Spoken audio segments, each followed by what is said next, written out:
Hay una verdad que los viejos de la sierra conocen bien y que nadie escribe en los libros: en este país, la bondad tiene un precio. No siempre se cobra de inmediato. A veces tarda años. A veces llega disfrazada de gratitud. Pero siempre llega. Don Aurelio Reyes lo aprendió de la peor manera posible, una noche de octubre en las montañas de Sonora, cuando decidió no dejar morir a un desconocido en el camino.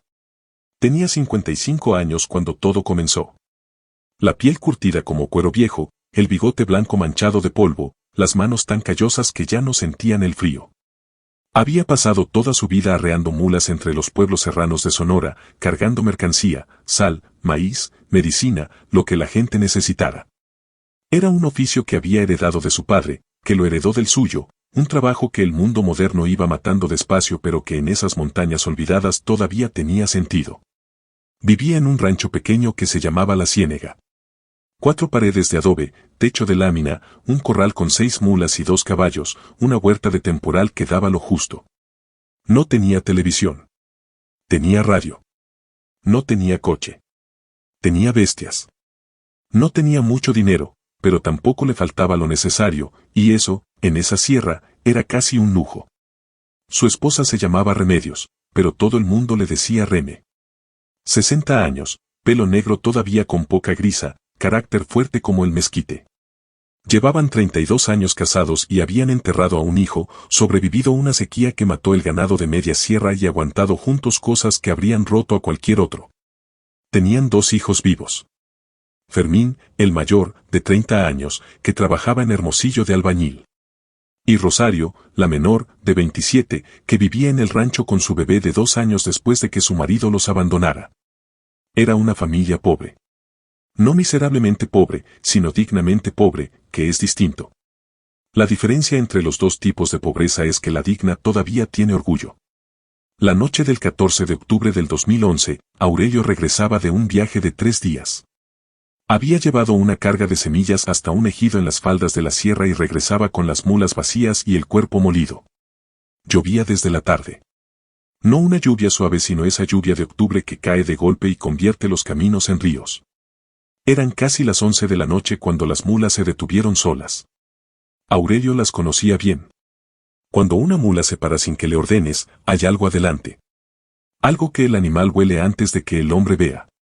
Apuntó su lámpara de mano hacia el camino. Ahí, recargado contra una roca, estaba un hombre. Grande, fornido, con ropa buena hecha harapos por el monte. Tenía la cabeza caída sobre el pecho. Si no hubiera sido por el vapor que salía de su boca en el aire frío, Aurelio habría pensado que era un muerto. Se bajó del caballo despacio. Se acercó con cuidado. En la sierra nadie se acerca a un desconocido de noche sin precaución. Eso se aprende desde niño o se aprende caro. El hombre levantó la cabeza. Sus ojos estaban abiertos pero vidriosos.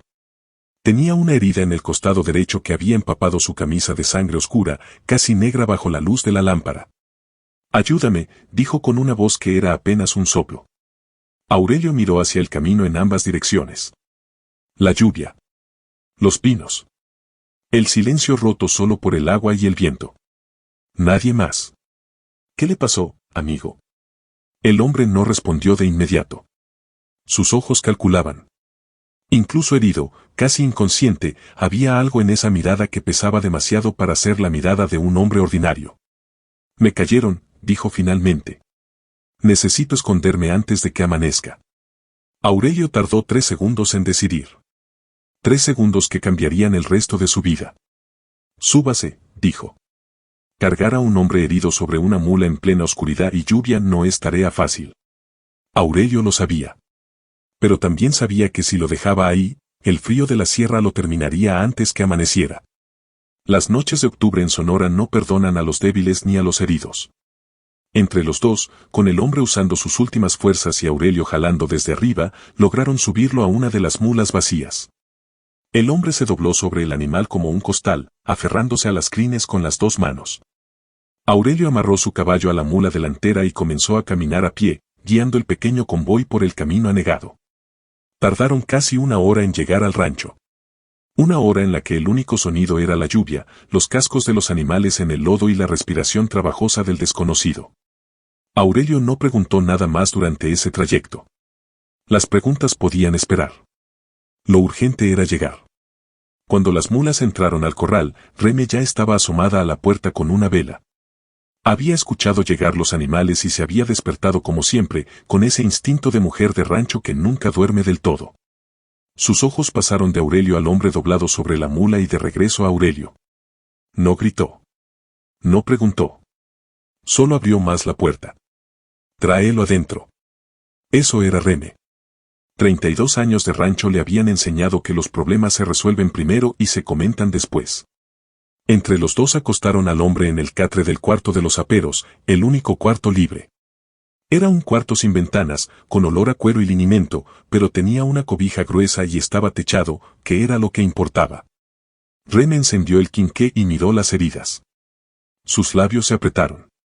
La del costado era la más seria. Había entrado por el lado derecho y según como el hombre respiraba, cortando y profundo, no había tocado el pulmón, pero había perdido mucha sangre. Voy a necesitar hilo, agujas, alcohol y el ungüento de la lata verde, dijo Reme con la misma voz con que pedía ingredientes para cocinar. El hombre la miraba desde el catre. Su cara era ancha, morena, con una quijada cuadrada y una cicatriz vieja en la barbilla. Tenía como 45 años. Las manos, aunque ahora temblaban por la pérdida de sangre, eran manos grandes, acostumbradas al poder. ¿Cómo se llama usted, señora? Remedios. ¿Y usted? El hombre dudó apenas un segundo. Güero. Dígame el güero. Reme no dijo nada. En la sierra la gente usaba apodos. No era raro. No era asunto suyo. Esto va a doler, le avisó. Ya me han dolido cosas peores, respondió él. Reme trabajó en silencio durante 40 minutos. Limpió la herida con alcohol de caña que quemaba solo de olerlo. Sacó los fragmentos con una pinza que usaba para las mulas. Cosió con hilo encerado porque era lo que había. Sus manos no temblaron ni una vez. El hombre tampoco gritó ni una vez. Solo sudaba y apretaba la cobija con los puños. Cuando Reme terminó, el hombre tenía los ojos cerrados pero respiraba más parejo. Estabilizado, no curado, pero estabilizado. Aurelio se quedó sentado en un banco junto a la puerta mientras Reme lavaba sus manos en una palangana. ¿Quién es?, preguntó Reme en voz baja. No lo sé. ¿Le preguntaste? Me dijo que se llama el güero. Reme lo miró. Esa ropa no es de gente de rancho. Esas botas valen más que nuestras mulas. Aurelio asintió sin decir nada. ¿Y la herida? De bala, dijo Reme secamente. 2 en realidad. La del costado y una rosada en el muslo que ya estaba coagulada cuando llegó. El matrimonio se miró en el silencio del rancho. Afuera la lluvia seguía cayendo. Ambos sabían lo que significaba encontrar a un hombre con 2 heridas de bala en esa sierra, en ese año. Ambos sabían que lo más inteligente habría sido no pararse. Pero Aurelio se había parado, y Reme había abierto la puerta, y ya no había marcha atrás. ¿Cuánto tiempo lo vamos a tener aquí?, preguntó ella. Los días que necesite para poder moverse. ¿Y si lo buscan? Aurelio miró hacia la oscuridad de la ventana. Entonces rezamos para que no lleguen hasta acá. Al día siguiente amaneció despejado. Ese cielo limpio y frío que deja la lluvia en la sierra, azul como no existe en las ciudades, con el olor a tierra mojada y pino que Aurelio había respirado toda su vida. Era un amanecer de esos que hacen creer que el mundo es un lugar tranquilo. Pero el mundo no era tranquilo. Y Aurelio lo sabía. Antes de que Rosario y el bebé se despertaran, Aurelio entró al cuarto de los aperos. El hombre estaba despierto, recostado, mirando el techo de lámina. Tenía mejor color que la noche anterior pero seguía sin poder incorporarse sin ayuda. ¿Cómo amaneció?, preguntó Aurelio. Vivo, respondió el hombre. Lo cual es más de lo que esperaba anoche. Aurelio jaló el banco y se sentó. Mire, no le voy a pedir que me cuente su vida. No es asunto mío. Pero sí necesito saber una cosa. ¿Hay gente buscándolo que pueda llegar hasta este rancho? El hombre lo estudió un momento. Sus ojos eran inteligentes, calculadores, el tipo de ojos que pesan a las personas antes de responder. Puede ser, dijo finalmente. Me persiguieron 3 días por la sierra. Les perdí el rastro antenoche en el temporal, pero eso no significa que se hayan rendido. ¿Soldados? ¿Federales? El hombre no respondió de inmediato. Algunos de esos, sí. Aurelio asintió despacio. Procesando. ¿Y el otro tipo de gente? También. Era lo que Aurelio necesitaba saber. No los detalles. Solo el tamaño del problema. Y el problema era grande. De eso no había duda. Si viene alguien, va a tener que esconderse. Tengo un sótano debajo del cuarto del maíz. Cabe una persona si se dobla. Es incómodo pero sirve. El hombre asintió. ¿Por qué me está ayudando?, preguntó. No me conoce. Podría ser cualquier cosa. Aurelio se paró, agarró su sombrero del gancho en la pared. Porque mi padre me enseñó que a un hombre tirado en el camino se le ayuda. Después se pregunta quién es. Salió sin esperar respuesta. El día transcurrió con esa normalidad tensa que tiene la gente del campo para disfrazar el miedo. Aurelio fue a revisar sus mulas como cada mañana. Reme preparó atole y machaca con huevo. Rosario amamantó al bebé y le preguntó a su madre quién había llegado de noche. Reme le dijo que era un conocido de Aurelio que había tenido un accidente en el camino. Rosario no preguntó más. También ella había aprendido que hay preguntas que no conviene hacer. A media mañana Aurelio llevó al hombre un plato de machaca y tortillas recién hechas. Lo encontró sentado en el catre, intentando incorporarse. Todavía no, le dijo. Su esposa hizo un trabajo fino, pero si se mueve mucho se abre. El hombre miró el plato con hambre mal disimulada. ¿Cuánto tiempo lleva sin comer?, preguntó Aurelio. 2 días, dijo el hombre. Desde que me cayeron. Aurelio lo miró comer. Despacio al principio, luego con más ganas. Había algo en ese hombre que generaba una presencia extraña. No era solo el tamaño físico ni la cicatriz ni las botas caras. Era algo que emanaba de él sin que lo intentara. Una especie de peso en el aire alrededor suyo. Cuando terminó el plato, el hombre levantó la vista. Buenas tortillas. Mi esposa las hace a mano desde los 5 años. El hombre asintió. Luego dijo algo que Aurelio no esperaba. Hace mucho que nadie me daba de comer así. Sin que me estuvieran viendo la cara para ver qué quería yo a cambio. Aurelio no supo qué responder a eso. Solo recogió el plato y salió. Esa tarde, mientras Aurelio remendaba unos aparejos en el corral, escuchó el sonido que había estado temiendo desde que llegaron al rancho la noche anterior. El motor lejano de vehículos subiendo por el camino de terracería. No uno. Varios. Se paró despacio. Miró hacia el camino. El polvo todavía estaba mojado, así que no levantaba polvareda, pero el sonido era inconfundible. Entró al rancho con paso firme pero sin correr. Correr alarma. Correr delata. Necesito que se meta al sótano ahorita, le dijo al hombre. El hombre no preguntó. Solo se levantó del catre haciendo un esfuerzo que le costó visible dolor y siguió a Aurelio cojeando hacia el cuarto del maíz. El sótano era poco más que un hueco cavado bajo el piso de tierra del cuarto del maíz, cubierto por una trampilla de madera que Aurelio había disimulado con costales de grano apilados encima. Lo había construido su abuelo décadas atrás para esconder maíz de los impuestos rurales. Nunca pensó que un día serviría para esconder a un hombre. El güero bajó al hueco sin quejarse, aunque la contorsión que tuvo que hacer para entrar por la trampilla le arrancó una mueca de dolor que no pudo disimular. Aurelio acomodó los costales encima, salió del cuarto y cerró la puerta. Para entonces ya se escuchaban las camionetas en el patio. Eran 4 vehículos. 2 camionetas militares y 2 patrullas federales. Bajaron 12 hombres en total. Soldados con fusiles. Federales con chalecos. Un teniente joven con cara de no haber dormido en días. Aurelio salió al patio limpiándose las manos en el pantalón como si lo hubieran interrumpido en algún trabajo. Rene apareció en la puerta de la cocina. Rosario se asomó por la ventana con el bebé en brazos. Buenos días, dijo el teniente. Estamos haciendo un rastreo en la zona. Buscamos a un hombre herido que perdimos de vista en el temporal de anoche. ¿Vio algo? Aurelio negó con la cabeza. Noche fea fue la de ayer. No salí después de que encerré los animales. El teniente lo miró. Sus ojos recorrieron el rancho, el corral, la casa. ¿Puedo revisar? ¿Cómo no?, dijo Aurelio. Mi casa es su casa. Era la única respuesta posible. Negarse era lo mismo que confesar. Los soldados se desplegaron por el rancho con esa eficiencia mecánica que tiene la gente entrenada. Revisaron el corral, la huerta, los cuartos.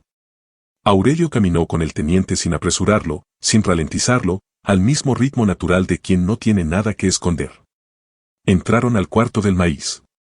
El teniente miró los costales. Miró el piso. Sus ojos se detuvieron apenas un segundo en los costales del rincón, los que cubrían la trampilla. Un segundo que a Aurelio le pareció una hora. ¿Qué hay debajo de esos costales? Más maíz, respondió Aurelio. Del año pasado. Ya se está poniendo rancio, pero todavía sirve para las mulas. El teniente se agachó, tomó el costal de encima y lo movió. Aurelio no respiró. El teniente miró el piso de tierra. La trampilla estaba ahí, cubierta apenas por los costales restantes y la oscuridad del rincón. En ese momento el bebé de Rosario comenzó a llorar desde el otro cuarto. Un llanto fuerte, urgente, de hambre o de susto. El teniente se incorporó. Está bien, dijo. Ya terminamos aquí. Salieron. Los soldados se reagruparon en el patio. El teniente habló con Reme unos minutos, le dejó un número de teléfono escrito en un papel, le dijo que si veían algo sospechoso llamaran. Mencionó una recompensa. Un número que Aurelio no recordaría exacto, pero que era más dinero del que veían en un año. Las camionetas se fueron por el mismo camino que habían llegado. Aurelio esperó hasta que el sonido de los motores desapareció completamente. Luego entró al cuarto del maíz, quitó los costales y abrió la trampilla. El güero estaba adentro con la espalda contra la pared de tierra y los ojos abiertos en la oscuridad. Cuando la luz del quinqué lo iluminó, exhaló largo y lento. Ya se fueron, dijo Aurelio. El hombre salió del hueco con dificultad. Aurelio lo ayudó. Una vez de pie se quedaron los dos parados en el cuarto oscuro sin decir nada por un momento. Había una recompensa, dijo Aurelio. Por información sobre usted. El hombre asintió. Lo sé. Otro silencio. Y aún así no dijo nada, dijo el güero. No es una pregunta. Era una constatación. No somos de esos, respondió Aurelio. El hombre lo miró fijamente. Con esa mirada que pesaba. ¿Por qué no? Aurelio recogió los costales del piso y los fue acomodando de nuevo sobre la trampilla. Porque el dinero se acaba y uno tiene que seguir viéndose al espejo. El tercer día amaneció con sol pleno y el hombre ya podía caminar por el cuarto sin ayuda. Las heridas de Reme estaban haciendo su trabajo. No había infección, cosa que en esas condiciones era casi un milagro. La experiencia de curandera de Reme, heredada de su madre que la heredó de la suya, había salvado la situación donde cualquier doctor de ciudad habría necesitado quirófano y antibióticos intravenosos. Aurelio entró al cuarto con café de olla y sentó el pocillo sobre el cajón de madera que hacía de mesa de noche. Hoy me voy, dijo el hombre sin preámbulo. Aurelio asintió. Era lo acordado. No había necesidad de más palabras sobre eso. El hombre tomó el café. Lo bebió despacio, mirando la pared de adobe como si en ella hubiera algo que leer. Usted y su esposa me salvaron la vida, dijo finalmente. No solo de las heridas. De los soldados también. Era su gente, señaló Aurelio. Tenía el derecho de entregarnos a los que mandan, no a nosotros. El hombre soltó algo parecido a una risa seca. Eso es lo que creen los que nunca han estado del otro lado, que la gente que manda protege a los suyos. No es así. La gente que manda cuida sus intereses. Los suyos son circunstanciales. Aurelio no respondió. No era su mundo y no iba a pretender que lo entendía. El hombre dejó el pocillo vacío. Metió la mano dentro de su bota, la que no había sido alcanzada por la bala, y sacó algo. Un fajo de billetes doblados y amarrados con una liga. Lo puso sobre el cajón junto al pocillo vacío. Tómelo. Aurelio miró el dinero sin tocarlo. No lo ayudé por eso. Lo sé. Por eso exactamente se lo doy. Si lo hubiera hecho por dinero no me lo merecería. Aurelio siguió sin tocar el fajo. ¿Cuánto hay? Suficiente para que su familia no pase hambre un año. Para que arregle ese techo que tiene goteras. Para que su hija y su nieto tengan algo seguro.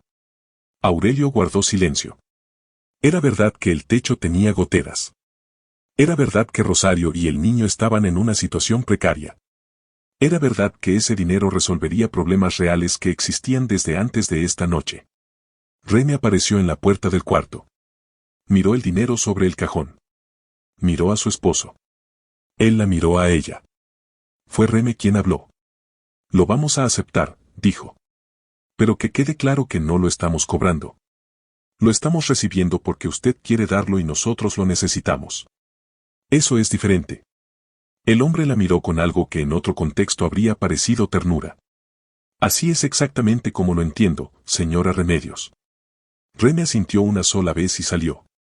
El hombre se puso de pie con cuidado.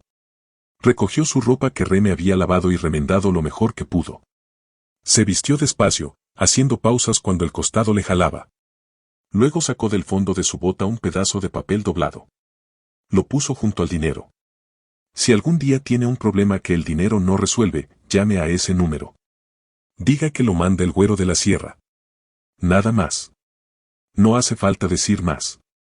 Aurelio tomó el papel. Lo dobló sin leerlo. Lo metió en la bolsa del pecho de su camisa. ¿Cómo sabe que no voy a usarlo para algo malo? El hombre ya caminaba hacia la puerta. Se detuvo sin voltear. Porque usted no es de esos. Eso ya lo sé. Salió al patio. El sol de octubre golpeaba el rancho con esa luz dorada y dura de la mañana serrana. Remy estaba en la cocina. Rosario en el corral con el niño. El hombre cruzó el patio sin prisa, con esa manera de caminar que tenía, ese peso, ese porte que no desaparecía aunque cojeara. Llegó a la orilla del rancho donde el camino de terracería se perdía entre los pinos. Se volteó una sola vez. Cuídese, arriero. Y desapareció entre los árboles. Aurelio se quedó parado en el patio mirando el punto donde el hombre había dejado de ser visible. Sostenía en la mano el pocillo vacío de café que había recogido del cuarto. El sol le calentaba la cara. Remy se asomó desde la cocina. ¿Se fue? Se fue. ¿Quién era? Aurelio miró el camino vacío entre los pinos. No lo sé. Pero era alguien. Los años tienen una manera extraña de hacer que lo extraordinario se vuelva borroso. Lo que en su momento fue una crisis, un peligro real, una decisión que pudo costar la vida, con el tiempo se convierte en una historia que se cuenta a medias, en una noche que fue y pasó. En un nombre que se menciona menos cada vez hasta que casi no se menciona. Así le pasó a Aurelio con el Güero de la Sierra. Los meses que siguieron al octubre del 2011 fueron distintos gracias al dinero. No distintos de manera escandalosa, sino distintos de la manera callada en que cambian las cosas cuando el hambre deja de ser una amenaza constante. Arreglaron el techo. Compraron medicinas para las rodillas de Remy que llevaban años doliéndole. Rosario pudo comprar ropa decente para el niño y un par de cosas para la casa. Aurelio compró 2 mulas más y pudo tomar rutas más largas y mejor pagadas. No fue riqueza. Fue alivio. Que no es lo mismo pero a veces es más importante. El papel con el número de teléfono se quedó guardado en el forro de la Biblia que Remy tenía en el buró. Ahí estaba, doblado, amarillento de a poco, olvidado de a poco. Aurelio a veces pensaba en el Güero. Se preguntaba si seguiría vivo. En esa sierra, en ese año, los hombres como él no tenían una esperanza de vida muy larga. La guerra entre cárteles y el gobierno se había recrudecido. Las noticias de la radio traían muertos cada semana. Pasaron 2 años. 3. 4. En el 2015 Fermín, el hijo mayor, regresó de Hermosillo. No por voluntad propia. Había tenido un accidente en la obra, una caída desde un andamio que le fracturó la cadera. Regresó con una pierna que nunca iba a quedar del todo bien y sin dinero porque la constructora no tenía seguro y el patrón simplemente lo había corrido cuando se lesionó. Era el tipo de injusticia que le pasaba a la gente como ellos con una regularidad que hacía daño precisamente porque ya no sorprendía. Fermín regresó al rancho amargo y roto. Pasó meses sin querer hacer nada, tirado en el catre, bebiendo cuando conseguía dinero para comprar, que era seguido porque en la sierra el alcohol siempre encuentra la manera de llegar. Aurelio intentó hablar con él. Remy intentó hablar con él. Rosario intentó. El niño, que ya tenía 4 años y se llamaba Toño, era el único que conseguía sacarle una sonrisa. Pero la amargura de Fermín era profunda. Era la amargura de un hombre que había intentado salir adelante por el camino correcto y la vida lo había regresado al mismo lugar con el cuerpo roto. Un día Aurelio entró al cuarto de Fermín y se sentó a su lado. No dijo nada por un rato largo. Solo se sentaron los dos mirando la pared. Cuando era yo joven, dijo Aurelio finalmente, también hubo un tiempo en que pensé que no tenía salida. Que el rancho era una trampa y la pobreza era permanente. Fermín no respondió. Lo que aprendí, siguió Aurelio, es que salir adelante no es cuestión de suerte ni de camino. Es cuestión de no dejar de intentarlo aunque te partan una pierna. Fermín se volteó a verlo con los ojos enrojecidos. Fácil decirlo cuando uno no está partido. Aurelio asintió. Tienes razón. Nunca dije que fuera fácil. Dije que había que intentarlo. Se paró y salió. 3 días después Fermín se levantó del catre, tomó las muletas y fue a ayudar a su padre a reparar la barda del corral. No dijo nada. No hubo discurso. Solo empezó a moverse de nuevo. Era el 2016. 5 años después de aquella noche de octubre. Nadie en el rancho había vuelto a saber del güero. El número seguía guardado en la Biblia. La historia se había vuelto casi irreal, casi como un sueño que uno no está seguro de haber tenido. Hasta que una tarde de marzo llegaron las camionetas. Eran 3 camionetas negras con vidrios polarizados. Las ruedas levantaban polvo en el camino aunque llovido hacía poco, lo que significaba que venían rápido. Aurelio las vio llegar desde el corral. Sintió algo en el estómago que no era exactamente miedo sino el reconocimiento físico del peligro, ese instinto animal que la gente de campo desarrolla porque en el campo los errores cuestan caro. Fue a la puerta de la casa. Reme, métete. Llévate a Rosario y al niño al cuarto del fondo y no salgan hasta que yo les diga. Reme lo miró un segundo. Reconoció el tono. Entró sin preguntar. Fermín apareció en la puerta de la cochera apoyado en su muleta. ¿Qué pasa? Quédate ahí. Las camionetas se detuvieron en el patio. Bajaron 8 hombres. Todos jóvenes, todos con ropa deportiva cara, todos con esa mirada que tienen los hombres que cargan armas con tanta frecuencia que ya no les pesa. Uno de ellos tenía un radio en la mano. Era el más alto, de unos 30 años, con una cadena de oro gruesa y una cicatriz sobre la ceja izquierda. ¿Usted es Aurelio Reyes?, preguntó. Sí. ¿Qué quieren? El hombre con la cicatriz habló al radio. Confirma. Es él. Hubo estática. Una respuesta que Aurelio no pudo descifrar. El hombre guardó el radio y señaló hacia la camioneta del centro. El jefe quiere hablar con usted. La puerta trasera de la camioneta del centro se abrió. Bajó un hombre. Bien vestido, pantalón de casimir, camisa de botones, botas de piel que brillaban. Usaba lentes oscuros a pesar de que el sol ya estaba bajo. Caminaba con una lentitud que no era debilidad sino autoridad, la caminata de quien sabe que nadie va a irse a ningún lado. Cuando se quitó los lentes, Aurelio sintió que el tiempo daba un salto extraño.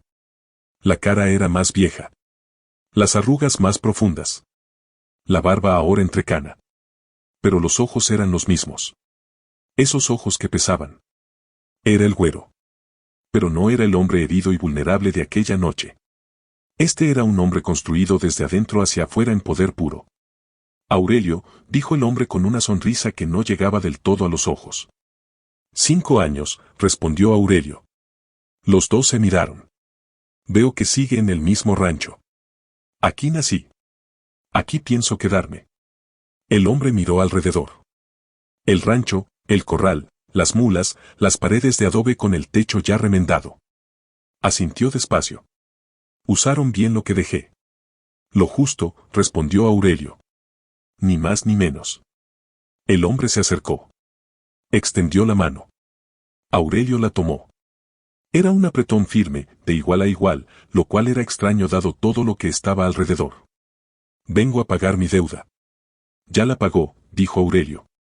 El hombre negó con la cabeza. No. Lo que dejé fue lo justo para la urgencia. Pero me salvaron la vida. Y eso vale más. Rene apareció en la puerta de la casa. No había obedecido del todo la instrucción de quedarse adentro. Sus ojos encontraron al hombre y lo reconocieron de inmediato. Algo en su rostro se tensó y luego se relajó con esa resignación inteligente de quien entiende que las situaciones a veces son más grandes que uno. Señora Remedios, dijo el hombre quitándose los lentes en un gesto de respeto. Le debo la vida también a usted. Reme no dijo nada. Solo asintió. El hombre habló. Traje algo para ustedes. Uno de los hombres se acercó con un folder grueso y una maleta. El hombre que había sido el güero, que ahora Aurelio comenzaba a sospechar que era algo mucho más grande que un güero, abrió el folder sobre el capó de la camioneta. Esto es el título de propiedad de este rancho, dijo. Sé que lleva décadas viviendo aquí sin papeles. La tierra nunca fue suya legalmente. Ahora sí. Están a su nombre y al de su esposa. 32 hectáreas. Aurelio miró los documentos sin tocarlos todavía. Hay algo más, continuó el hombre. Una propiedad en Hermosillo. Una casa con 3 cuartos, en una colonia tranquila. Para su hija y su nieto. Y una cuenta bancaria con dinero suficiente para que su hijo abra un negocio cuando esté listo. El silencio en el patio era total. Hasta los hombres armados parecían quietos como estatuas. Aurelio tardó en hablar. ¿Por qué? El hombre lo miró. Porque le debo la vida y porque usted no me vendió cuando habría podido hacerlo. Eso no es común. En mi mundo, arriero, casi nadie hace lo correcto cuando el costo es tan alto. Reme se acercó al capó. Miró los documentos. Luego miró al hombre. ¿Qué nos va a pedir a cambio? La pregunta era directa como siempre era Reme. Sin rodeos. El hombre la miró con algo parecido al respeto genuino.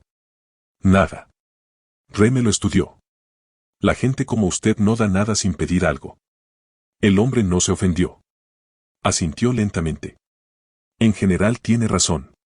Pero hay excepciones. Esta es una. Reme se cruzó de brazos. Entonces queremos algo por escrito. Que después de hoy no nos busca más, que no nos manda a su gente, que nos deja vivir en paz. Los hombres armados se miraron entre sí. Nadie le ponía condiciones al jefe así de frente. Nadie. El hombre guardó silencio un momento. Luego sonrió. Una sonrisa real esta vez, que sí llegó a los ojos. No puedo darte un papel firmado, señora. Ese papel sería peligroso para ustedes si cayera en manos equivocadas. Pero te doy mi palabra. Y en este mundo, mi palabra es el contrato más sólido que existe. Si alguien la rompe, paga caro. Reme lo miró largamente. Luego se volteó hacia Aurelio. El matrimonio se comunicó en ese silencio que desarrollan las parejas que llevan décadas construyendo un lenguaje propio. Aurelio habló. Aceptamos. Con esa condición. El hombre asintió. Con esa condición. Los siguientes minutos fueron extraños y apresurados. Los hombres del jefe explicaron los documentos, señalaron dónde firmar, explicaron el proceso del banco. Fermín salió de la cochera cojeando y se paró junto a su padre. Rosario apareció con Toño de la mano, el niño mirando todo con los ojos abiertos de par en par. El hombre se agachó al nivel del niño. ¿Cómo te llamas? Toño, respondió el niño sin miedo. ¿Cuántos años tienes? 5. El hombre asintió serio. Cuando seas grande, sé mejor que yo. Se incorporó. Miró a Aurelio una vez más. Se pusieron los lentes oscuros. Cuídese, arriero. Era la misma despedida de 5 años atrás. Las camionetas arrancaron. Levantaron polvo hasta que el camino entre los pinos se los tragó. La familia Reyes se quedó parada en el patio. Fermín sostenía el folder de documentos. Reme tenía los brazos cruzados. Rosario cargaba al niño. Aurelio miraba el camino vacío. ¿Quién era ese hombre, papá?, preguntó Rosario. Aurelio tardó en responder. Alguien que un día estuvo tirado en el camino y a quien decidí ayudar. ¿Y eso fue suficiente para todo esto? Aurelio miró la carpeta de documentos en manos de Fermín. Los títulos de un rancho que al fin era legalmente suyo. El futuro de una familia que él había construido con trabajo honesto. Aparentemente sí, dijo. Lo que nadie te cuenta sobre recibir algo bueno de manos de alguien malo es que el regalo trae consigo una sombra. No inmediatamente. La sombra llega después, cuando la alegría inicial se asienta y empieza uno a ver los bordes de las cosas. Fermín fue el primero en nombrarlo. Una noche, semanas después de la visita, cuando los papeles del rancho estaban ya enmarcados en la pared y la cuenta bancaria abierta y todo parecía estar bien, Fermín dijo lo que todos pensaban. Ese hombre es del narco. Nadie respondió de inmediato. Estaban sentados a la mesa cenando. El niño Toño ya dormía. No sabemos eso con certeza, dijo Reme, aunque su voz no tenía la convicción necesaria. Sí sabemos, respondió Fermín. Esas camionetas, esos hombres, esa manera de moverse, esa forma de hablar. No es un hombre de negocios limpio, mamá. Aurelio comía en silencio. ¿Qué hacemos entonces?, preguntó Rosario. ¿Devolvemos los papeles del rancho? ¿La cuenta del banco? Fermín no respondió eso. Lo que me preocupa, dijo, no es lo que ya pasó. Es lo que viene. La gente así no da regalos gratis. Dio su palabra, dijo Aurelio finalmente. ¿Y eso vale algo? Aurelio dejó la cuchara sobre el plato. Para ese hombre, sí. Lo vi en sus ojos hace 5 años cuando estaba herido y no tenía nada. Y lo vi en sus ojos esta tarde cuando tenía todo. Es el mismo hombre. Y ese hombre cumple lo que dice. Fermín asintió, pero su cara no se convenció del todo. Porque Fermín tenía razón en preocuparse. El mundo no funciona con palabras de honor. El mundo funciona con intereses. Y cuando los intereses cambian, las palabras cambian con ellos. Vivieron con esa tensión callada durante meses. Usaron el dinero de la cuenta para que Fermín abriera una pequeña tienda de abarrotes en el pueblo más cercano. Era trabajo honesto, trabajo suyo, construido desde cero. La tienda fue creciendo despacio. Fermín resultó tener instinto para el comercio, cosa que ninguno habría descubierto si se hubiera quedado en la construcción. Rosario y Toño se mudaron a la casa de Hermosillo. Era la primera vez en su vida que Rosario tenía una casa propia, con llave propia, con cuartos propios. Lloró el primer día. No de tristeza. Y en la ciénega, Aurelio y Reme siguieron su vida de rancho. Los títulos de propiedad colgaban en la pared. El rancho era suyo de verdad ahora. Eso tenía un peso que iba más allá de lo legal. Era una dignidad nueva, la de saber que la tierra que trabajabas no te la podían quitar. Pasó un año. Luego otro. Nada de lo que Fermín temía ocurrió. Nadie llegó a cobrar favores. Nadie mandó hombres. El número en la Biblia seguía guardado sin ser marcado. Aurelio empezó a pensar que quizás esta vez era diferente. Que quizás ese hombre sí era distinto. Que quizás había deudas que se pagaban de verdad y punto final. Se equivocaba. No era que el hombre hubiera mentido. Era que el hombre tenía gente debajo de él que no necesitaba su permiso para actuar. Gente que había averiguado quién era Aurelio, dónde vivía su hijo, dónde estaba la tienda. Gente que vio en la familia Reyes no una deuda del jefe sino una oportunidad. Una mañana de enero Fermín encontró una nota pegada en la puerta trasera de su tienda. Estaba escrita con marcador negro sobre un trozo de cartón. Necesitamos usar tu bodega 2 semanas. No preguntes para qué. Te pagamos bien. Si dices que no, la tienda tiene un accidente. Fermín la leyó 3 veces. Luego cerró la tienda, subió a su camioneta y manejó al rancho a hablar con su padre. Aurelio escuchó a Fermín leer la nota en silencio. Cuando su hijo terminó, se quedó mirando la nota sobre la mesa de la cocina como si pudiera entender algo más mirándola más tiempo. ¿Qué hacemos, papá? Aurelio no respondió de inmediato. Se paró, fue al buró del cuarto, abrió la Biblia y sacó el papel doblado que llevaba años ahí guardado. Lo desdobló. El número de teléfono seguía legible aunque el papel ya era amarillo y frágil. Reme lo vio hacer esto desde la puerta. ¿Estás seguro? No, respondió Aurelio. Pero no tengo otra opción. Marcó el número desde su celular con manos que no temblaban porque Aurelio Reyes era el tipo de hombre al que el miedo le entraba por adentro pero no le llegaba a las manos. El teléfono sonó 4 veces. Una voz de hombre contestó. ¿Quién habla? Me llamo Aurelio Reyes. Soy arriero de la Sierra de Sonora. Me manda el güero. Silencio. Voces apagadas del otro lado. Luego una voz diferente. Una voz que Aurelio reconoció aunque habían pasado años desde la última vez que la escuchó. Aurelio. Sí, señor. ¿Qué pasó? Dije que no te iba a molestar. No es usted. Es su gente. Están amenazando a mi hijo. Quieren usar su tienda para guardar cosas. El silencio que siguió tenía un filo. ¿Quién? Mi hijo dice que el hombre que dejó la nota tiene una cicatriz sobre la ceja izquierda. La respuesta fue inmediata y tranquila, que era más ominosa que si hubiera sido furiosa. Ya entendí. No va a volver a pasar. Tienes mi palabra. ¿Y su palabra vale cuando sus propios hombres no la respetan? Hubo una pausa. Eso ya lo voy a resolver yo. Tú no te preocupes por eso. La llamada se cortó. Aurelio guardó el celular. Miró a Fermín. ¿Qué te dijeron?, preguntó su hijo. Que no va a volver a pasar. ¿Y le crees? Aurelio pensó en el hombre que había sacado del monte herido y moribundo. Pensó en sus ojos entonces y en sus ojos años después. Pensó en los títulos del rancho colgados en la pared.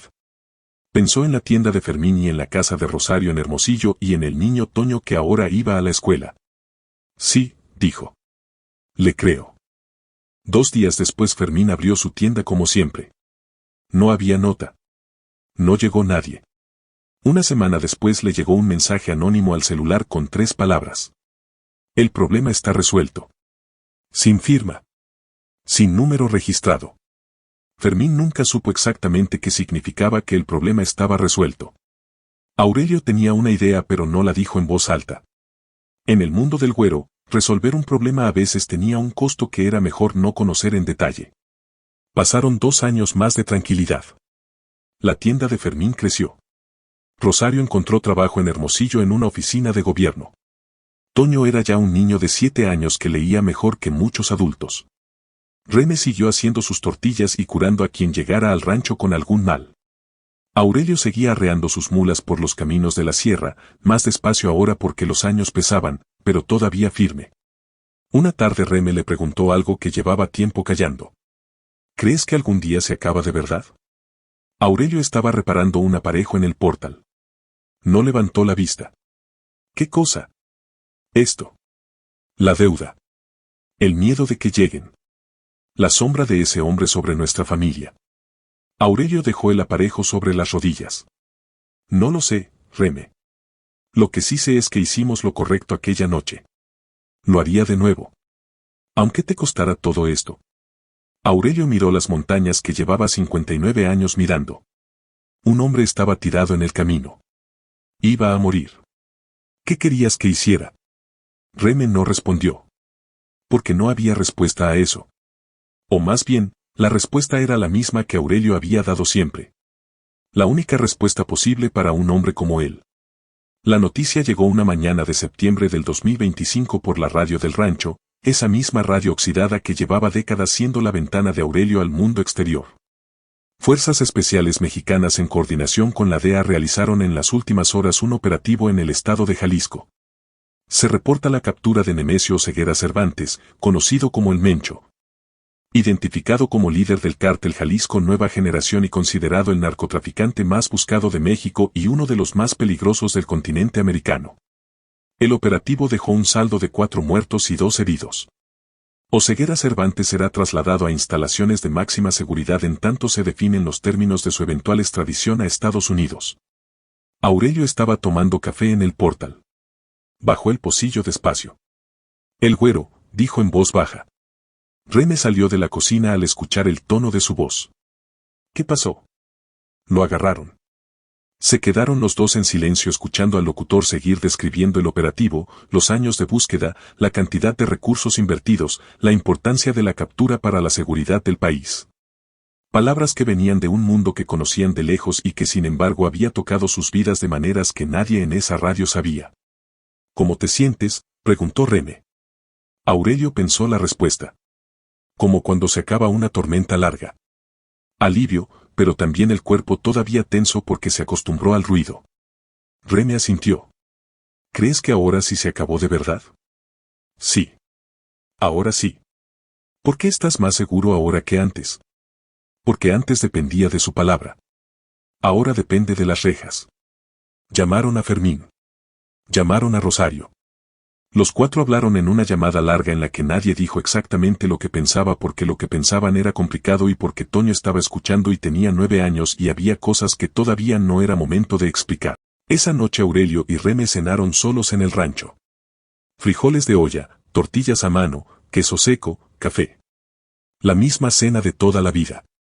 Pero esa noche sabía diferente. Sabía a algo que se cierra. Después de cenar Aurelio salió al portal.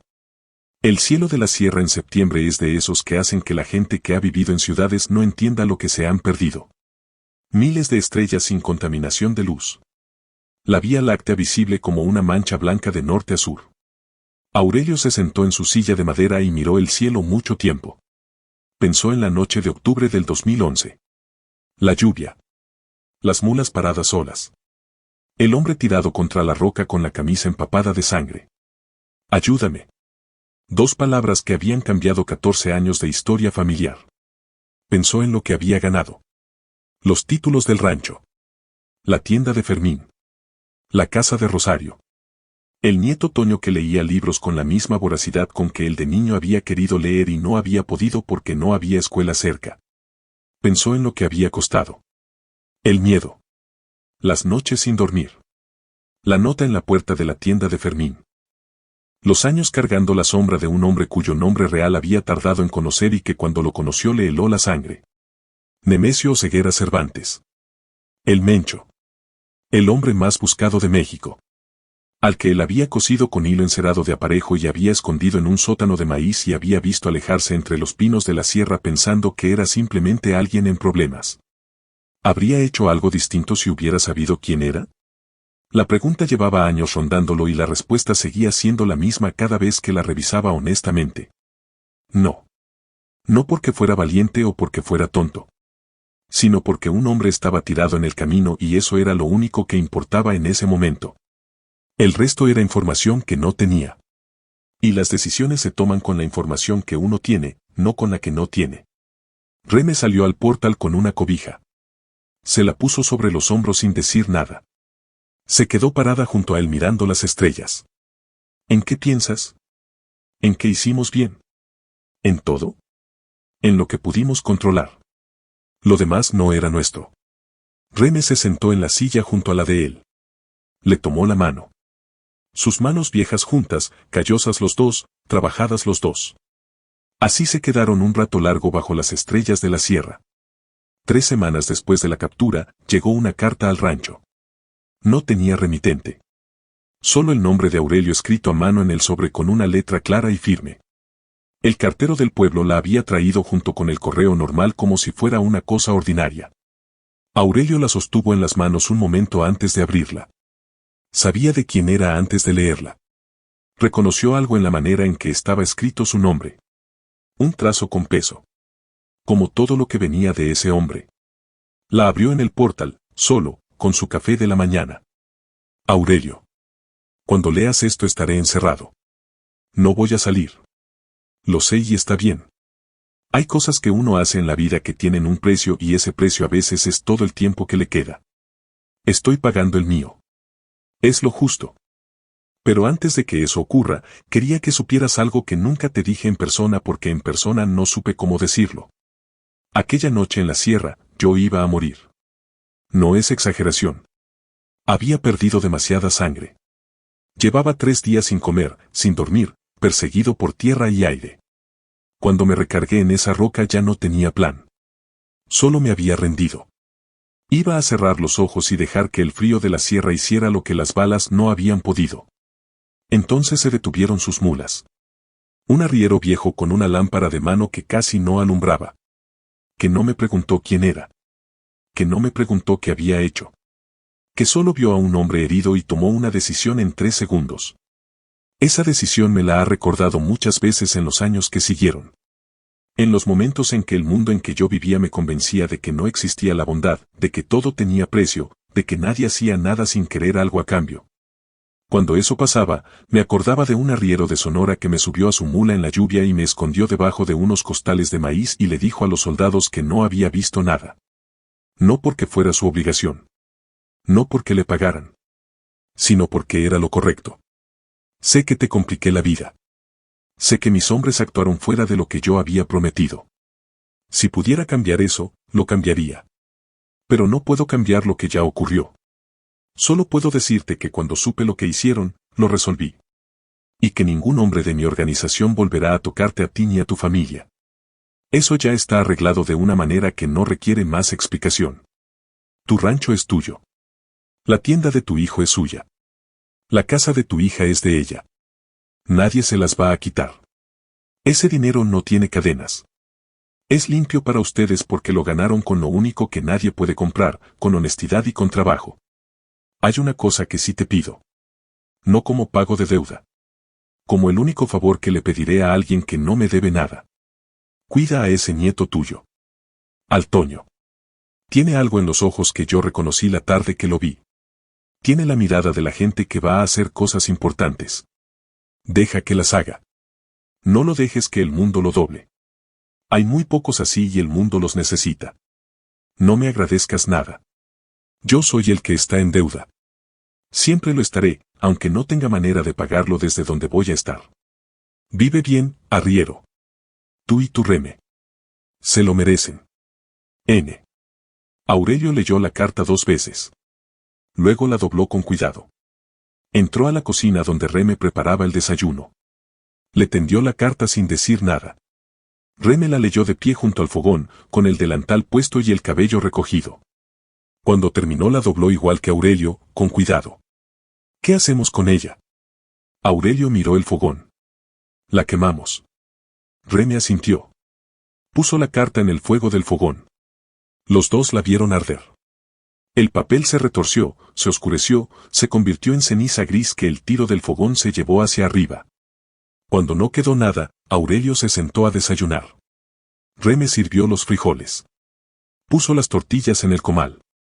El rancho olía a leña y a café y a tierra mojada de la noche anterior. Afuera, en el corral, las mulas se movían. El sol de septiembre empezaba a calentar las paredes de adobe. En el camino de terracería, nada. Solo los pinos y el silencio y las montañas de siempre. Esa mañana, después de desayunar, Aurelio llamó a Fermín. Le dijo que viniera al rancho el fin de semana con Rosario y con Toño. Que quería ver a su familia junta. Que había cosas que era tiempo de contarles, no todas, pero sí las que los hijos merecen saber para entender de dónde vienen y qué precio tuvo lo que tienen. Fermín preguntó si todo estaba bien. Sí, dijo Aurelio. Todo está bien. Por primera vez en mucho tiempo, todo está bien de verdad. Colgó. Se quedó sentado en el portal con el café en la mano. El mismo portal de siempre. La misma silla de madera. Las mismas montañas. A veces la vida te pone en el camino a alguien que no debías conocer. Y ese encuentro te cambia de maneras que no puedes predecir ni controlar. Te da cosas y te cobra cosas. Te abre puertas y te cierra otras. Te muestra lo mejor y lo peor de lo que existe. Aurelio Reyes no era un hombre filosófico. No leía libros. No tenía educación formal.